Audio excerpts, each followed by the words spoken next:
Silence, ou je fais évacuer la salle.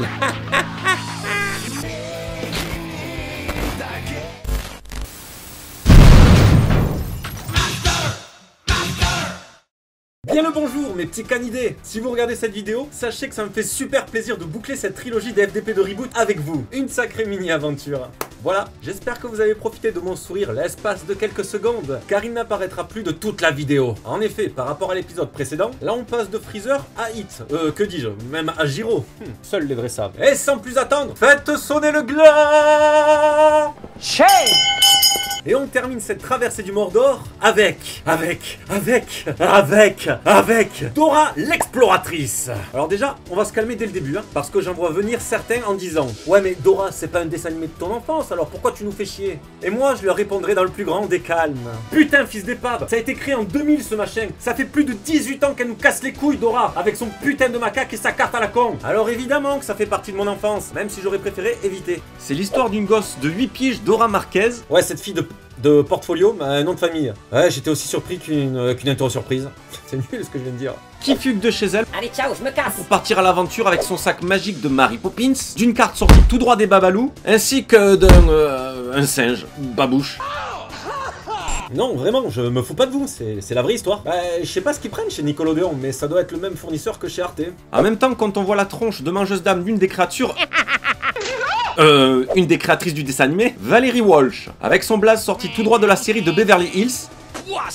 On sait à quelle sauce on va être mangé avec ce dessin animé. Créé en 2000, la série compte 157 épisodes tablés sur 8 saisons. Ah ouais, il y a vraiment des gens qui se sont fait chier à faire autant d'épisodes. En même temps, on retrouve tout le succès d'une série d'animation pour la jeunesse. Des personnages innocents et mignons comme Totor le taureau ou Tico l'écureuil. Des amis adorables dont elle n'hésite pas à aider. Je dirais à peu près sur tous les épisodes. Mais enfin, il y a aussi un antagoniste, un ennemi en la personne de Shipper le renard. Mais non, putain, c'est même pas impressionnant. Non, coupez. J'essaie de faire passer le truc badass, mais ça marche pas, là. Non, mais stop, on arrête les séquences. Shipper le renard. Mais qu'est-ce qu'on s'en branle de ce QB, là, avec son bandeau. On en a rien à foutre. On dirait une tortue ninja, un renard ninja, oui, un retard ninja, putain. J'emmerde tout le monde. J'en ai rien à foutre de cette vidéo de merde. Comment ça tourne? Quoi? Là, on me filme? Ah. Ben, je vous emmerde quand même. Bon, pour chaque épisode, Dora doit aider quelqu'un ou retrouver quelque chose. Et pour cela, elle doit atteindre 3 endroits différents comme dans un jeu vidéo pour atteindre son objectif. Au moyen de sa carte, de son sac à dos, de son putain de singe Babouche, mais aussi vers la fin de son cousin Diego qui aura lui aussi son propre dessin animé. Putain, j'en peux plus de cette famille. Bref, elle part à l'aventure en essayant d'émerger le spectateur avec elle au moyen d'interaction et de brisage de quatrième mur. Exemple. Dire en anglais, open magic door. Dis, open magic door. Plus fort que ça.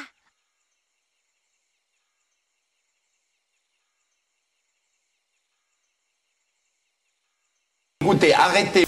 Dora est une série à caractère instructif, culturel, bref, éducatif en introduisant des langues étrangères comme l'espagnol ou l'anglais, mais aussi des messages de bons réflexes de la vie quotidienne. Mettre son casque à vélo, mettre sa ceinture en voiture, on a beau penser ce que l'on veut de ce dessin animé, le fait est que faire du bourrage de crâne dans chaque épisode est un moyen de prévention comme un autre. Et pari tenu, Dora a été un succès international et a fait les beaux jours de TF1. Les beaux jours. Mais après un temps de paix, en 2015 est annoncé le grand retour de Dora dans Dora et ses amis au cœur de la ville, et par les mêmes auteurs. Ils devaient vraiment pas savoir quoi foutre de leur vie. Bon, je l'ai casé dans la catégorie reboot, mais on peut plutôt parler d'une série dérivée. Enfin bref, je sais pas qui sont ces fils du malin qui ont invoqué cette série. Cette suite se passe 2 ans après la série originale. Le design a été retravaillé, les traits sont plus fins et les proportions davantage respectées. On passe allègrement de Dora la petite fille mignonne à Dora youtubeuse beauté. C'est horrible.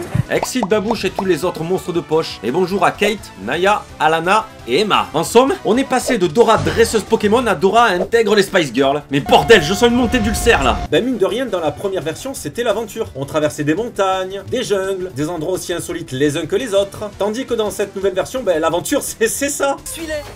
À pied, à vélo, en métro ou même en bateau. Dora et ses amis, c'est de l'action. Nul à chier. Bon, clairement cette version c'est le même concept que le nouveau bus magique, hein. S'adapter à la génération d'aujourd'hui. Par exemple, je sais pas moi, on troque la carte pour l'appli carte sur smartphone. Bon, faut pas oublier que le public visé est d'âge assez bas, une dizaine d'années. Bah, c'est toujours plus que la version précédente, mais en même temps c'est dans la continuité, et déjà concerné par ces technologies. Les créateurs s'adaptent donc à l'époque actuelle en prenant soin de prendre quelques ingrédients par-ci par-là de l'œuvre originale. Bah, par exemple, les mots en anglais ou l'interaction avec les spectateurs. Comme là. Et toi, qu'est-ce que tu aimes manger au déjeuner? Ben, je dirais les âmes des viewers. Comme ce putain de dessin animé d'ailleurs. Shaitan. Non mais en vrai, ça me gonfle là. Oh oh oh la belle. Bref, ça chante tout le temps. Ça danse, ça chante, ça court, ça chante. Même quand une amie de Dora voit une ombre dans la rue, qu'est-ce qu'elle fait cette conne? Elle chante. On est dans un dessin animé éducatif ou dans The Voice Kid là? Bon, je fais un peu ma langue nerveuse car il y a un poil de magie. Faut pas déconner. Et garder un peu l'essence de la fantaisie. Comme en témoigne Dora et sa transformation en sirène sauce Sailor Moon et son remake de Sliders Les Mondes Parallèles. En traversant des portails magiques pour venir en aide aux plus démunis. Et en vrai, ce dessin animé, c'est un fourre-tout. C'est un giga tacos. De l'éducatif, des messages de bienfaisance, de la magie, des musiques à la High School Musical et des tranches de vie de gosse. Qu'est-ce qu'on s'en tape?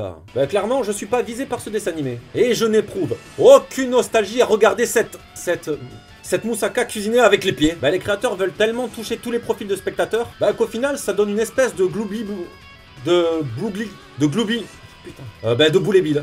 Glooby Boulga, master. Ah. Boulet-bill, ça passe, non? Bien sûr que non, c'est dégueulasse. Ah ben, t'as résumé le dessin animé. Et tiens bien la caméra, Baby Anne. Ferme-la et continue. Bon, on passe au stand de tir et on va voir ce qu'il en ressort. J'arme et je vise et... pas de chance. En plein dans le mille. J'ai perdu mon flingue, j'ai fait avec ce qui me passait sous la main, genre un bazooka. Bon, je n'enlève pas que ce projet parte d'une bonne intention avec tous ces messages de protection de l'environnement. Des actions et des aides envers la société qui sont clairement importants. Mais à mon sens, c'est l'un des seuls points positifs qu'il y a dans ce projet. Bah ouais, je trouve qu'il n'y a pas réellement d'évolution par rapport à son prédécesseur. Le réalisme a pris le pas sur la fantaisie et c'est bien dommage de suivre une tranche de vie maquillée en aventure. Bon, ça n'empêche pas de croiser un dragon ou d'autres créatures. Hein. En fait, je veux bien que ce soit réaliste, mais on dirait que les personnages sont morts à l'intérieur. Matez leur regard. Le malaise pendant une vingtaine de minutes. Bon ben voilà, c'est la fin de cet épisode ainsi que de la trilogie de FDP du reboot que j'ai mis sur pied. C'était court mais intense. Ciao. Sérieux? Tu veux pas continuer là? Ben c'était pas prévu. Ouais, j'aime bien ces conneries là. Ah ouais? Ouais, en plus, il y en a encore un bon paquet à présenter. On en veut encore! Oh, ben merci, ça fait plaisir. Non mais casse-toi avec ton chat là. Non mais putain, on s'en bat les couilles, t'es des salimés de merde. On veut de la Chaleur. Chaleur. Vous voulez que je sois plus chaleureux? Ok. Je veux pas me faire striker avec vos conneries. Il y a quand même des gosses qui me regardent. Pourquoi je vous ai gardé au montage final? Allez frère, vas-y, mais putain, ne me lâche pas, bordel de merde. Ton combat n'est pas fini. Ah non, moi je m'en fous, je voulais juste apparaître dans la vidéo. Ok, c'est bon, vous avez gagné. Bah je vous dis à la prochaine pour une nouvelle trilogie de FDP de reboot. Et j'en ai sous le coude. Janet. Des bisous, salut.